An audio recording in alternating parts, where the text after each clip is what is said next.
எதிரிலே நிற்கிற தாய்மார்களே, உதாரணத்துக்கு சொல்லுகிறேன், நெத்தியிலே இருக்கின்ற குங்கும பொட்டுக்கு ஜிஎஸ்டி வரி, மூக்கில இருக்கிற மூக்கத்துக்கு ஜிஎஸ்டி வரி, காதல் வைக்கிற கம்மலுக்கு ஜிஎஸ்டி வரி, கழுத்தில் இருக்கிற செயினுக்கு ஜிஎஸ்டி வரி, போட்டுங்கிற ஜாக்கெட்டுக்கு ஜிஎஸ்டி வரி, கட்டிக்கிற புடவைக்கு ஜிஎஸ்டி வரி, கையில இருக்கிற வளையலுக்கு ஜிஎஸ்டி வரி, காலில் போட்டுகிற கொலுசுக்கு ஜிஎஸ்டி வரி, காலில் போட்டுகிற மெட்டிக்கு ஜிஎஸ்டி வரி, ஏன் காலிலே அணிந்திருக்கிற காலணி செருப்புக்கு ஜிஎஸ்டி வரி. இப்பேற்பட்ட கொடுமையை போட்டு தோரம்பருப்புக்கு ஜிஎஸ்டி வரி, பெட்ரோலுக்கு ஜிஎஸ்டி வரி, டீசலுக்கு ஜிஎஸ்டி வரி, கேஸ் சிலிண்டருக்கு ஜிஎஸ்டி வரி, இப்படி எல்லாத்துக்கும் ஜிஎஸ்டி போட்டு உலகத்திலே இதுவரையிலும் அரிசிக்கு யாரும் ஜிஎஸ்டி போடவில்லை.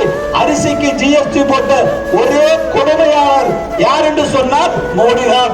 ஏழை எளிய மக்களும் வஞ்சித்துக் கொண்டிருக்கின்ற மோடி, 10 பணக்காரர்களுக்காக ஆட்சி நடத்துகிற மோடி, இந்தியாவில் கூறு போட்டு 10 பணக்காரர்களுக்காக விற்பனை செய்து கொண்டிருக்கிற மோடி, இந்தியாவில் 2 பேர் விற்கிறார்கள், இந்தியாவை 2 பேர் விற்கிறார்கள், 2 பேர் வாங்குகிறார்கள்.